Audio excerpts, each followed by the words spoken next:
Marché de Sikoji à Yopougon, la plus grande commune de la ville d'Abidjan. Ici, les articles ordinaires ont presque disparu pour faire place à d'autres types d'articles. Mèches, chaussures, sacs et autres accessoires de beauté. Pour les fêtes de fin d'année, Camara Mamadou réserve à ses clients des mèches de qualité. Cette année, comme les Ivoiriens exigent beaucoup la qualité maintenant, c'est les mèches de qualité maintenant, les naturels, les tissages avec closure. Bon, les bonnes mèches, les tissages humains. Bon, les fêtes, c'est ce que les femmes aiment. Devant le magasin de Mamadou se trouvent des tresseuses. Chaque fin du mois, elles lui remettent une somme d'argent pour la location de l'espace qu'elles occupent.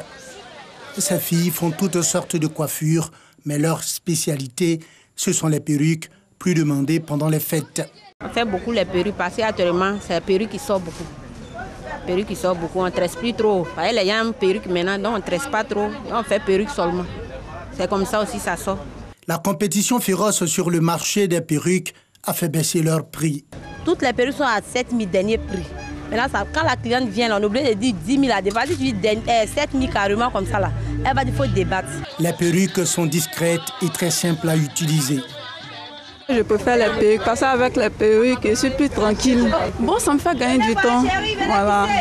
Ça me fait plus économiser. Puis bon. Près du magasin de Mamadou se trouve celui d'Anthony. Jeune Ghanéen, vendeur de chaussures et de sacs depuis 2015, Anthony n'attend plus que la clientèle.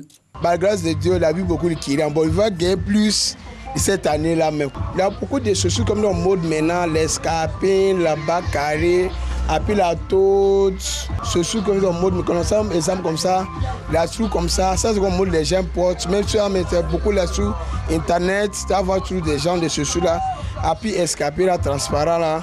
Il y a beaucoup sur la net aussi, tu as voir. Ça, moi, j'ai aimé.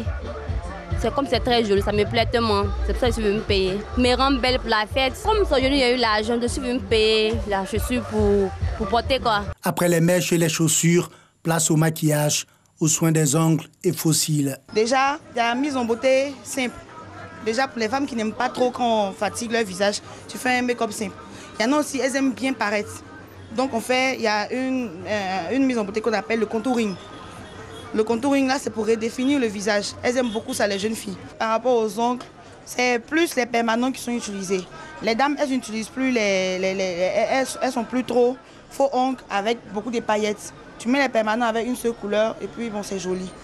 Voilà, on utilise la machine qui est là. Quand les ongles sont secs, ça signale et puis paf, c'est fini. Pour les cils, avant c'est ce que les dames utilisaient beaucoup. Mais il y a ces cils là 3D qui sont venus à la mode. En 20 secondes, tu poses et puis tu t'en vas. On t'en sert pour au moins 30 minutes, c'est lent.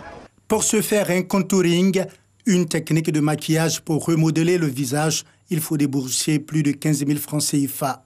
Pour le make-up basique, entre 10 et 15 000 francs CFA. Pour le contouring, ça c'est un travail déjà qui est très minutieux. Donc on prend jusqu'à 25 000 30 000 à la base. Pour les fêtes, on va faire une réduction, forcément. Nous faisons les permanents à 3 000 francs sur les ongles. Il y a le gel aussi. Et le gel, ça peut aller jusqu'à 7 000, 8 000, ça dépend. Les dames aussi, elles aiment beaucoup ça. Je suis vraiment contente parce que, bon, auparavant, quand on mettait les autres vernis, il faut mettre un color et puis à peine tu te lèves, tu touches quelque chose, ça se gâte. Oh, maintenant, les permanents, mettre dans la machine sec, puis tu rentres chez toi. Vraiment, c'est bon. Et puis, bon, tu es satisfait, quoi. Pour les fêtes de fin d'année, je pense que je vais utiliser encore les permanents parce que c'est bon et puis, bon, tu es satisfait. Là, tu peux tout faire avec, sans même que le vernis quitte. En tout cas, pour moi, c'est pas cher, mais c'est bon. Après le marché de Sikoji, nous avons fait un tour dans la commune de Trècheville, précisément au marché de Belleville. Marie-Gisèle Pagne, aide-soignante, est venue acheter une robe pour les fêtes de fin d'année. Après plusieurs essayages, elle a enfin fait son choix. Comme c'est bientôt les fêtes, je suis venue m'acheter une robe et j'ai trouvé une robe à mon goût. Vraiment, je suis très heureuse. La fête sera très belle. La soirée, vraiment, nous allons beaucoup nous amuser. Les fêtes de fin d'année s'annoncent colorées. Au soir du réveillon de Noël ou du Nouvel An, les femmes misent sur les vêtements et les accessoires. Un arsenal de beauté pour de belles fêtes. Tueur silencieux, le diabète est un véritable problème de santé publique dans le monde. Environ 400 millions de personnes sont atteintes de cette pathologie. En Afrique subsaharienne, le diabète toucherait plus de 15 millions de personnes et aurait causé 312 000 décès en 2017 selon une estimation de la Fédération internationale du diabète. En Côte d'Ivoire, le taux de prévalence tourne autour de 6%. Il faut donc inverser la courbe. D'où la tenue de ce gala de bienfaisance du Rotaract Abidjan Lagune pour l'éradication du diabète. Un gala qui a permis de collecter des fonds pour la prévention de cette maladie et la prise en charge des malades. Cette collecte de fonds va nous permettre de subventionner des doses d'insuline et de soutenir les populations qui ont des revenus moyens et qui n'arrivent pas à se prendre en charge. Ce gala de bienfaisance marque les 30 années d'existence du Rotaract Abidjan Lagune, club-service qui a contribué à la formation de plusieurs jeunes dans le social et au leadership. Au-delà de la formation, qui est déjà l'élément le plus essentiel pour une jeunesse qu'on sait qui est en quête de repères, il y a une hausse d'une dose de citoyenneté que ces jeunes apprennent. Ils apprennent à participer au développement de leur pays, ils apprennent à participer à la paix et à la cohésion sociale dans leur pays. Ils apprennent à faire en sorte de cultiver l'excellence et l'éthique dans tout dans toutes leurs activités. Dans tout ce que nous faisons en tant que Rotariens ou en tant que Rotaractiens, nous essayons d'être excellents et de faire de notre mieux en espérant inspirer les gens autour de nous de faire de leur mieux et de faire du bien. À 30 ans, nous avons vu des jeunes Rotaraciens nous démontrer leur capacité à affronter les problèmes de la vie et surtout à aider les plus démunis, à aider les plus pauvres à améliorer leurs conditions de vie. Ce sont des bénévoles qui prennent de leur temps pour servir les autres et surtout du point de vue de la santé concernant le diabète avec la Fondation Célia.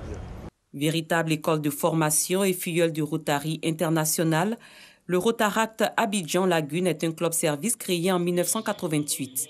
Il regroupe des jeunes âgés de 18 à 30 ans.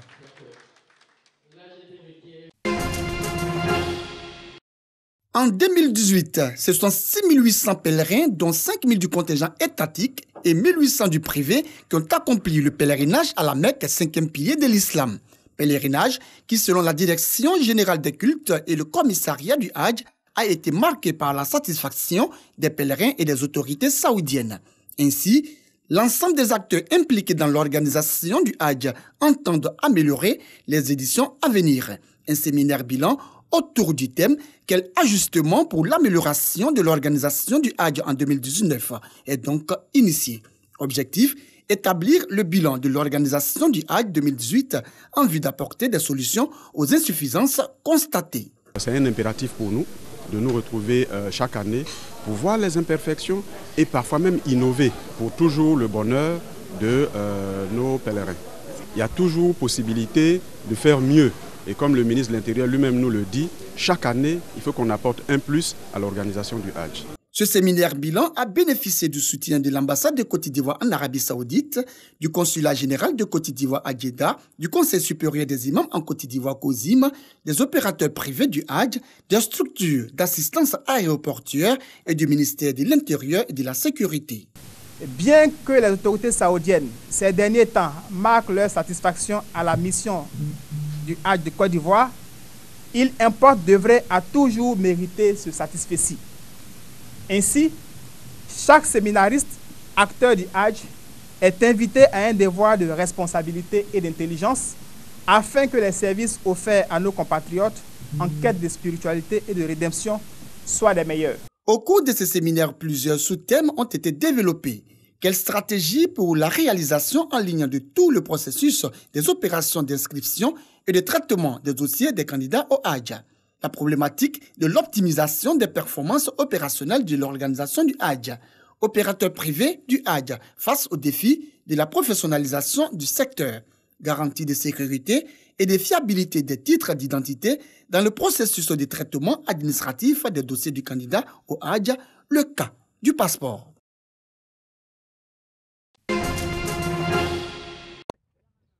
En République démocratique du Congo, le vaste potentiel agricole reste largement inexploité. Sur 90 millions d'hectares de terres arabes, seulement 10% seraient cultivés. Le pays est un importateur net de denrées alimentaires. 6 à 7 millions de Congolais ne mangent pas à leur faim. Nous sommes là, on ne vit que de l'agriculture. C'est qu'il y a de quoi à ne pas négliger ce travail-là. Nous avons le manioc, Nous plantons le maïs, les patates douces, les gombos, les piments et toute une variété, ce qui est souvent produit pendant la saison pluvieuse. À l'approche des élections du 23 décembre, l'enjeu agricole s'impose dans la campagne électorale.